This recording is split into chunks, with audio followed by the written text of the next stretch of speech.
joining us now is a man who might be the largest celebrity in the history of Earth. And I'm not just talking about his size. Obviously, everybody does that. But could you imagine a time when this man walks in public that a bunch of motherfuckers don't say, holy shit, that's Shaquille O'Neal? That has been his life for probably the last 30, 35 years. He's handled it perfectly. This man is a mastermind whenever it comes to business. Obviously, on the court, he's the most dominant player of all time in the history of basketball. Four-time champion of the world. Shaquille O'Neal, dude. Yeah! Hello, is Pac-Man there? Hell yeah. What's up? What's up, big fella? Pac-Man, you know the statute of limitations is up. I can tell the story now. Can I tell it? Yeah, you can tell the story now. Hell yeah, Shaq. Welcome to the show. Thank you, Pac. This is great news. Okay, so remember when Pac-Man had that altercation in the airport? He was really sticking up for me. Pat, I just want to say thank you for always being my bodyguard. And you whooped that dude ass because he was disrespecting me, and nobody knows the story, but I appreciate you very much. I appreciate you. I've been keeping this secret. I ain't want everybody to know our business. Hold on, this is Atlanta Airport chicken in hand. Motherfucker, that fight that we both... Popeyes, yes. That was the stick up for Shaq? Yes. Yes. What did he say, Shaq? Guy said something to you? What happened? I don't know. Pat-Man just said, hey, man, you don't talk to Shaq like that, and I just had to get on my plane, and next thing I know, Pac-Man put them paws on me. I got to take care of big fella. You know that is amazing. Yeah. Pac-Man is an incredible friend. You're fucking awesome. Yes, he is. You're an awesome dude. Let's talk about that because I alluded to it, and this person said something to you because you are a person, obviously. And anytime you're anywhere, everybody notices you. I got a chance to go to Japan with Anthony Costanzo. He's 6'7" tackle. Literally everywhere he goes, people just look and they go, that big fucking guy has to be something. When you walk into a place looking as cool as you look, I assume this has been your whole life, just everywhere you go, you get zero privacy, and you've just kind of learned to accept that? Is that kind of what life is? Yeah, kind of goes with the stigma of being a professional athlete, aka celebrity. But, you know, I'm always trying to represent the youth, represent myself, represent my family. So most of the times I know how to do and say the right thing and just stay out of trouble. I've always had the ability to stop time and say, okay, if I punch this dude in his face, it'll probably go viral. My mom's not going to like this. Walk away. That's a But my main man Pac-Man was there that day. He put them paws on that boy. Hey, mom ain't going to be pissed at Pac. She's going to be pumped about Pac. That's good. That sounds like a win for everybody. AJ, go ahead. Shaq, you had a quote you said in an interview years ago, and obviously you have a ton of famous ones, but you said something about, you said like, where my thought process begins where normal humans apexes. And I just want to say, did you come up with that on the spot? Do you still say it? Because I actually steal it and use it in real life still sometimes. I always give you credit, though. Atta baby, AJ. Another confession is I wasn't really born. I was found on the train. A lot of people think I'm an alien, and a lot of times these thoughts just come to me. I'll just go outside and these thoughts just come to me.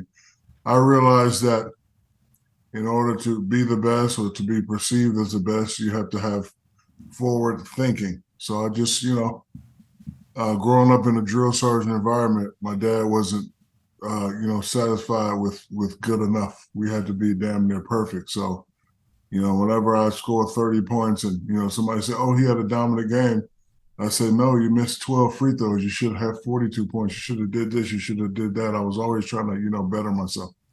I think that documentary that you sat down with HBO for, I think is a beautiful depiction of that. I think we all enjoyed getting to learn about one of the greatest athletes of all time and also greatest businessmen of all time. When did you know that like entrepreneurialism and like marketing and how you can utilize who you are as a just stud? You're a fucking dog, dude. You are at everything. How did you know and when did you know the business side was something you also wanted to get involved in? Because, I mean, you've sold printers, what? Pizza, what? Icy Hot, what? Insurance with a cartoon. Yep. What? Yep. I mean, you have a prolific Rolodex of business. Like, when did you know that was going to be the case? Because it's inspiring to all of us. I want to let you know that. I didn't hear what you say. Could you repeat all the stuff that I saw? I think there's like 10 more too. I don't think I listed off all of them. No, go ahead one more time. I think it was printers. What? Pizza. What? I think it was insurance with a cartoon. What?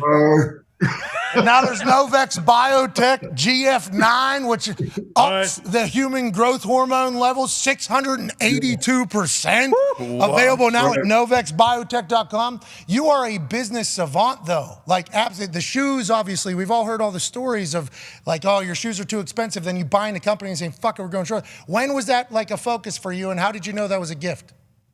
18 years old, I meet Magic Johnson, and he tells me, it's okay to be famous, but at some point you want to start learning about business. First thing I bought was the Dummy's Guide to Starting Your Own Business. It intrigued me a little bit, and I said to myself, okay, I want to be the only big man that's doing that. But in order to, be successful in that world, I had to be successful in the other world. So I really had to dominate and really had to win, and that's what I did. And I stopped playing, and I was getting chubby, and that's when I was introduced to Novex. I was looking at another athlete. He was taking some stuff, and his physique never really changed. So I started taking his stuff, and it didn't really work. So I got with Novex, and we created this, for me. And I'm looking pretty good. I'm looking so good that when I saw Pac-Man at the Super Bowl, Pac-Man said, "Damn, Shaq, you looking good, boy." Yeah, they're saying, hey, you're on some shit. Your GF9 is the name of the product. Shaq lost 5.6% body fat, all the while gaining 5.8 pounds. And let me get this right, lost 50 pounds in 1 year as a 50-year-old. And then now, as a 51-year-old, he's lose 41 or 40-pound goal already. You're crushing it, Diesel. Hell yeah. Let's fucking go, dude. Yes, thank you. Appreciate it, brother. Hey, no problem. Pac-Man obviously has a question for you, pal. Anytime, Pac-Man. Big fella, what do you do for fun? Some guys golf, some guys do other things. When are you not building a business, opening up another business, thinking about buying a team? What do you do for your spare time? DJing. I come home and I watch all my favorite shows. Right now, I'm on that BMF heavy. I'm on that Godfather of Harlem heavy. Hold on. I said something about Godfather of Harlem to these guys the other day. They act like they didn't know what the hell I was talking about. Listen. That's one of the best shit on TV right now. Listen, I haven't seen it. Watch American Gangster, though. I understand what is happening in Harlem, okay? I would like to know. I know. Hold on. I got another show, The Mayor of Kingston with Jeremy Renner. Okay. Now we're talking. Come on now. That one. And I'm also on Snowfall. Yeah, I just like to come home and chill. Because you know what? At Pac-Man, ATL getting kind of, so I'd rather just go to work and come home. I don't want to have to call my bodyguard Pac-Man to put them paws on me and start messing with me. Smell me. How about, hey, so I've known Pac since I was like 18 years old. I've done Atlanta with Pac-Man whenever I was 18, West Virginia connection, the whole thing. And there's been a lot of things that have happened since that moment till now, obviously, with the absolute lightning rod that is Adam Pac-Man Jones. That was the first one, I think, where everybody that watched the video was like, hey, fucking right, Pac-Man got that guy. Yeah. Like, to hell with it. Because the worker at an airport starting a fight with somebody walking through, like, that is not how it goes. Y'all didn't see the whole video, bro. I did. You y'all fucking the missed chicken. when Shaq was in the video. They didn't show that part. Oh, okay. That's All weird right. they didn't show that. That's smart. Yeah. That's a smart play. Got on the plane. Ty has a question for you, Shaq. Yeah, Shaq, one of my favorite things to do ever is posting the gif of you dunking on Chris Dudley and then just shoving his ass to the ground. Anytime someone's talking shit on Twitter or something, or someone gets body bagged on Twitter, boom, just drop that in there. It's arguably the best gif ever. I'm curious, from your illustrious career, you have so many moments like that. I was just watching the clip earlier today of you talking to like a local guy when you were on the Lakers, talking about the refs, you saying that they're screwing up the fucking game. He tells you guys are on live. You tell him, hey, I don't give a shit. But just like, of all that stuff, and every time someone asks you about something, what would you consider kind of like the thing that people go back to most of all the amazing stuff you've done in your career? Both of those clips you said, I get talked about a lot. But the Chris Dudley clip was, if you watch it closely, when I get the ball, I'm waiting for the double team. And I'm like, oh, you motherfuckers ain't gonna double team me? Okay. And so I had to just take my time and dunk. And then he was all up on me like he was playing defense. I had to, hit him with the, hey man, get off me. And then, he acted like he wanted to fight. But there's a lot of clips and there's a lot of moments. Shaq, was Phil Jackson like I guess how we view him from people that are fans of him and have heard all of his Zen and meditation and everything. Was he what you expected when you got there and you played for him? Are you a supermodel? Because you have the sexiest jawline. Hell yeah. That's real, Shaq. He's on his GF9, but the other stuff, I think. No, Phil was, what made Phil different is, of course, everyone knew his resume. So, it's good to play for a coach that's been to the promised land many times. So because we respected his resume, we did everything he told us to do. He would come in with this stuff, said it was the cousin of cannabis. Not that I know what cannabis smells like. No. Yeah, of course. I don't know the smell of it, but he would come in and he would have these chants, yama, yama, yama, yama, yama. So we'd have to sit there and do the chants and we meditate for an hour. But what I realized is we did the same thing every day. Come in, meditate, walk through practice, have our conversation with Phil. So when it come time we can be in a game 7 with Portland down by 15, we know not to panic. He'd always tell us, hey, go to your place. So we were able to go to our place in that game 7. And I knew once we got one that there was a possibility that we would get multiple championships. Yeah, win 3 back-to-back, which is phenomenal. It had to be so much fun. Yeah. Think about how much fun. I mean, a lot of work, obviously. Obviously, we're not going to deny that. But in LA, winning 3 straight championships had to be a fucking blast. Yeah. You were on late night for all of us in the Eastern Standard Time Zone. So it was like literally the late show was the lake show. And you guys were so good. And there's obviously massive conversation for portions of your existence about your relationship with Kobe. He passes away suddenly, and it is terrible for the entire sports world, terrible for all of society, obviously. But when you go to that team and you see Kobe and you meet Kobe, and you covered it a little bit in the doc, and I know you're battling through a hip replacement, I think, right now, right? Is that what it is?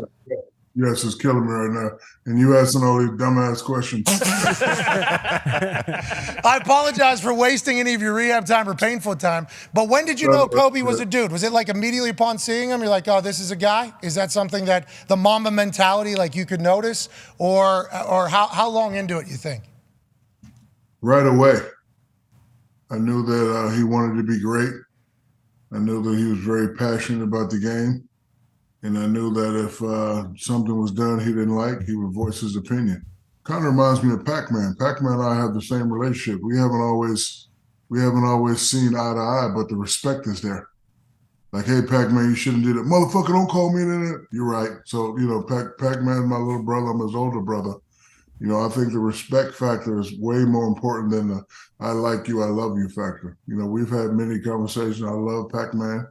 He loves me. I love Kobe. We had a lot of disagreements, but if I had it all over to do again, I'd probably do it the same way because he pushed me and I pushed him, and the respect was there. People always say, oh, well, you didn't like each other. We didn't like each other. If you go back to the first championship, there's 15,000 people in the arena, about 100 people on the floor. I put my hand up. Who's the first person jumping my arm?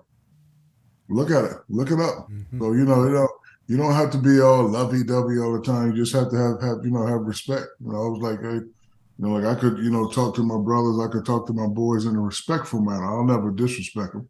I'll never disrespect Pac-Man because I know Pac-Man got them hands. Yeah, that's respect. And I think it's really not disrespecting because you know how to relay something that may look disrespectful to other people, but not disrespectful to the person. I use myself for example. I'm playing shitty. I know if you see me playing shitty, the first thing you're gonna say is, Pac playing like shit. I don't know why he's playing like that. And nobody would know our relationship, but that's you getting into my head like, oh, damn, if big fella said I'm playing like shit, I might need to go back in and tighten some things up. So what look disrespectful to some people is really not disrespectful to the athlete or the guy that's the friend to you. And that's crazy, Pac-Man. You understand that, but these youngsters don't understand that these days. You understand that I can get on ESPN and say, who's your favorite player? Well, it was Pac-Man, but he's playing terrible now. I'm not dissing you. I'm just sending you a subliminal message. You wouldn't get upset and be like, oh, I'm going to knock Shaq out. You'd be like, okay, Shaq talking that shit, watch this. Right. But it's all in the master plan. But these young athletes, oh, you're a hater. You don't know what you're talking about, and I just be trying to give them the answers to the tests. Do you love doing that on TNT? Obviously, the show is the greatest show that's ever been put on television, but with the generational change and the way everything is now, with how everything's taken, how you have to phrase it, do you still love doing that show? Do you enjoy being like the face of the NBA still deep into retirement? Yeah, I do. I'm gonna just always try to be as respectful as I can, and just try to, talk about what I know from my experience. If it sounds like a diss, never trying to be personal. I'm just always trying to give a person, the answer to the test, because I do have the answers. When it comes to the NFL and being great, Pac-Man has the answers. So when he speaks, you young players should listen. If you don't want to listen, then do it your way. Hey, it's after watching that documentary, like the LSU situation where that was the only coach that came to watch you play in Germany at the military, and then your loyalty to the guy and go to LSU. It's like you've had to earn it, even though you look at Shaq at the end product, you're like, the guy is the biggest, most athletic human of all time, the most dominant player of all time. He's like, hasn't always been viewed that way, though. So, I feel like you've had to experience life as almost everybody in basketball, from the very top all the way down to the very bottom.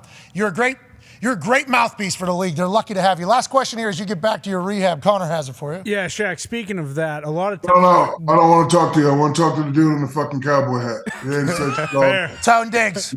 He has a gambling show every day he's preparing for right now. Tone loves you too. Shaq, I appreciate that. You guys on the set, we just talked about the show. You ever say anything just to see if you get Ernie off of his game?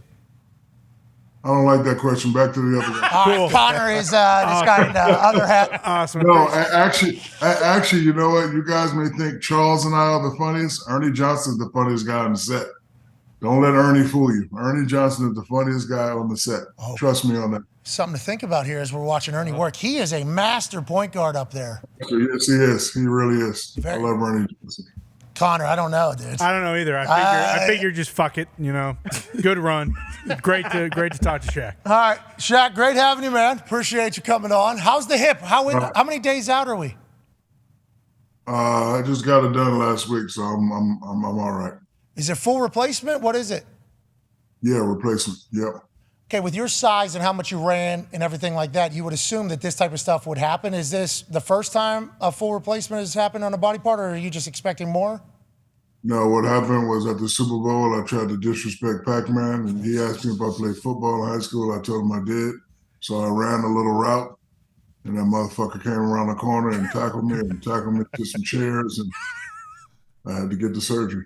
All right. Don't tell me anything else, Pac-Man. I ain't gonna tell nobody, big fella. Yeah, well, didn't we see you fall off a ring at AEW? Oh, yeah. Uh-huh. Dude, you fell. I thought you broke every bone in your body. Back onto that table. The table was nothing. You went straight through the table, right to cement. What was that, like 2 years ago? Yeah. That was very recent. You know what's crazy about that? When I was preparing for that, they had a table with a pad under it. So, I like doing my own little stunts. It felt good. So then when I got to the ring, I was like, where's the pad? And he was like, there is no pad. I was like, you know what? Since we already said we're going to do it, we're going to do it. It hurt. Yeah. Really bad. Yeah, I could imagine. Cody Rhodes, when I get better, I'm coming for you. Ooh. Oh, you know what? Hold on. Shaq and Pac-Man versus Cody Rhodes in the Big Show. You heard it here first. Okay. Wow. Yes, you heard it here first. Love everything about that. Love everything about that. We appreciate the hell out of you. Good luck with the hip recovery, and we appreciate everything you've done for sports, pal. You're the man. All right, thank you. Ladies and gentlemen, Shaquille O'Neal. Yeah.